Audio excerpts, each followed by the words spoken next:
Hey there, yogis and yoginis. I wanted to create a response video to a comment that I received on a recent video that I posted called How Self-Improvement Holds Us Back from Spiritual Awakening. This comment was actually, I don't usually respond to comments as in a video response. I usually just respond as a comment, but this was a great comment, and I think it addresses something that's really important, which is spiritual bypassing. So this comment, I'm going to read it to you so you have a little bit of context, is from Ben F. And Ben asks, I've been on the spiritual path for a few years, but after a recent breakup, I became concerned about my attachment style and potential childhood traumas wreaking havoc on my relationships. I sought out a regression therapist, but was quickly disappointed as it was all about trying to replace bad thoughts with good thoughts and envisioning the life that you want, etc., etc. I'm left disappointed in this form of therapy, yet I'm still concerned that there are aspects, of my life that need attention that spirituality alone may not address. I don't want to fool myself into thinking spirituality alone will address these issues if indeed it will not. Thoughts? So again, I love this comment and the question that Ben had, because this very last question, I don't want to fool myself into thinking spirituality alone will address the issues if indeed it will not, thoughts, is really speaking to this concept of spiritual bypassing, and it's worthy of spending a little bit of time and making a video here to give you a deeper dive into spiritual bypassing and to be able to tell if you are spiritual bypassing. I think that's important, some litmus tests. So I want to give you some litmus tests here. So for those of you who are unfamiliar with the term spiritual bypassing, it was a term that was coined by John Welwood, who passed several years ago, but he coined this term quite some time back, and it refers to the use of spiritual beliefs and spiritual practices in order to avoid dealing with our unresolved traumas, our unresolved and unhealed emotional wounds, to deal with our developmental needs, this type of thing.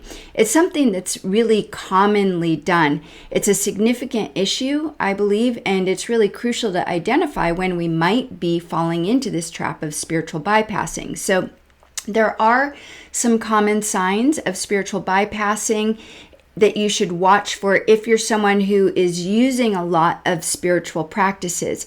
So here's a couple things just to begin with to look for, and then we'll take a little bit of a deeper dive into them. So things to watch for are emotional numbness, excessive detachment or dissociation. Those are big ones, that like not wanting to, just completely detaching or dissociating, a tendency to focus only on the positive while neglecting the negative. This is something that happens quite a bit for those people who are in New Age spiritual circles who have really bought into this idea of positive thoughts and maintaining high vibes, and that change your thoughts, change your world, this type of thinking that can be very, very misleading. So this tendency to, okay, I can't think anything negative because something bad will happen to me. So that's a sign. The fear of expressing or dealing with anger, which is also an offshoot of this idea that you shouldn't ever express anything negative. So then there's this fear of expressing anger or even dealing with your anger. So just denying that you even have any anger or fear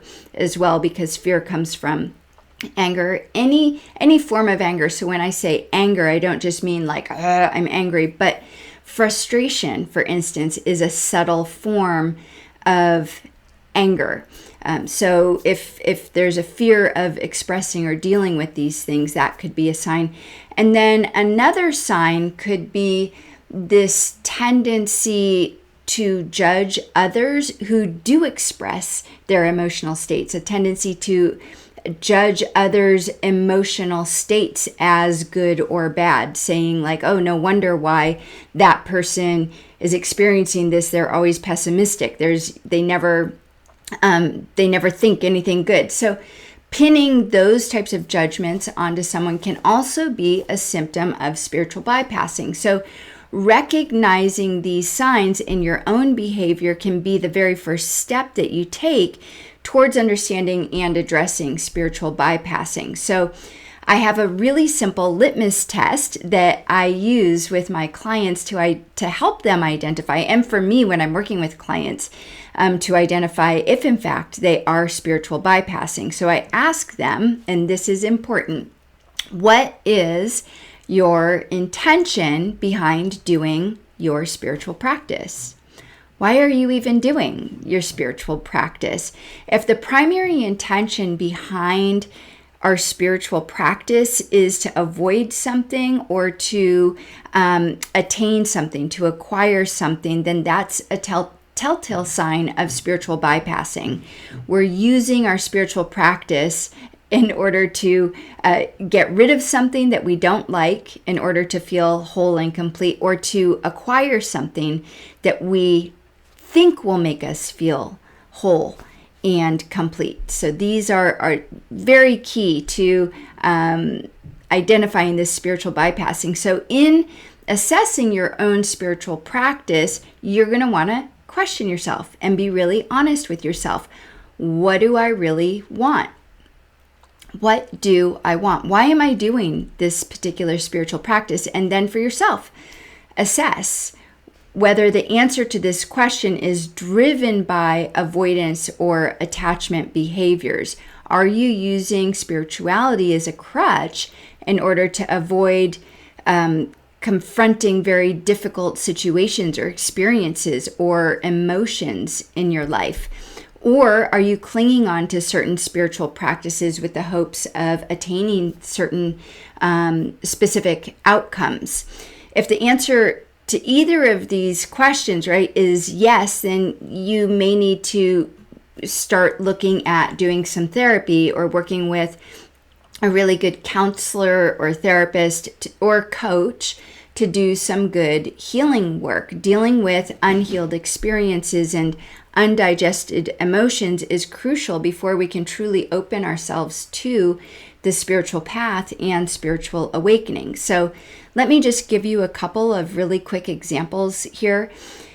So first example would be someone decides to move to an ashram or some type of intentional community, thinking and really believing like, oh, this is a genuine longing for my own spiritual growth, right? But really, unconsciously, that decision serves as an escape route to not have to deal with the stresses of life, or maybe not have to deal with certain relationships, whether that's not having to deal with family relationships or a particular romantic relationship that they're escaping. So that can be one example. And another example that I can think of would be for those who use things like the law of attraction and are using those types of spiritual practices, law of attraction practices, in order to attain love or health or wealth, these types of things. If the underlying motive is to fill that void, because I won't be whole and complete or happy until I have this thing or until I get rid of this thing, then it's likely that we're using that practice as spiritual bypassing. So another important thing to note is that spiritual practices can definitely support your healing process. But in some cases, and in my experience, both personally and also with the clients that I work with, it's almost always necessary to combine some sort of therapy, counseling, or coaching with the spiritual practices. So when we combine therapy and these spiritual practices, what it does is it allows us to work through the deeper traumas and unhealed experiences while also walking the spiritual path. So ideally, you'd find a therapist who's aligned with the view of your spiritual path, the spiritual practices that you engage in. So for instance, if you're someone who's into Eastern spiritual practices and Eastern spiritual philosophies, then you might want to find a therapist or a counselor or a coach who is informed by those particular traditions, by those religious traditions. Like someone who's informed by Buddhist or yoga psychology would be really good for someone who's following Eastern spiritual traditions. And then on the other hand, of course, if you're someone who's maybe you're a Christian or you're Jewish, you come from one of those traditions, then it would be good for you to work with someone who follows the teachings of the Bible or the Torah, these types of things. So you get what I mean. It's very good to have a therapist, counselor, or coach who is informed by the same spiritual view that you have, so you can get the most out of your work with your therapist and with your spiritual practices. So the key here is that this journey towards spiritual growth includes acknowledging and embracing all aspects of the human experience, all aspects of life, both the good and the bad, because they're going to happen. So genuine spiritual growth really doesn't mean that we're trying to transcend, to move beyond day-to-day living and what happens in our life. And it doesn't mean that we're trying to transcend all of our traumas and our emotions. No, it involves a much deeper acceptance and understanding of all of it within a particular context or within a particular view. So there's no one size fits all in this case when it comes to our spiritual growth. What works for one person, of course, might not work for another. And you need to find your way around. And this is a little bit of the work that has to be done for each of us that's on the path, like to get the help that we need along the way. And I will say that this journey really requires us to be patient and also to have quite a bit of persistence. So a skilled guide, someone who can support you in this way, who understands both the path of personal growth and the path of spiritual growth, can be incredibly beneficial for you in your spiritual awakening. So when you approach your spiritual practice with a very clear intention, with an open heart, with the understanding of what your motives are, then it's going to help you to avoid falling into this pitfall of spiritual bypassing. So before I close, last thing is, if you're someone who's looking for someone that can help you in this way, that's exactly what I do in my work. So I'll be sure to put a link below in the description in case you want to check out the work that I do.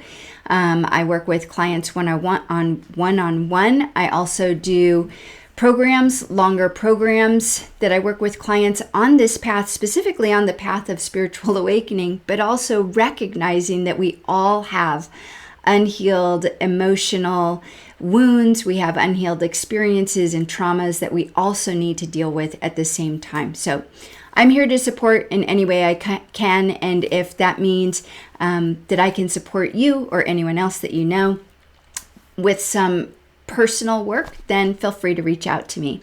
So that's it for today. Thank you so much for joining me. I hope this video helped, and please leave a comment below. If you have any questions or comments, please be sure to subscribe to my channel if you haven't already, because I put out videos just like this one on a regular basis. And until next time, take care and namaste.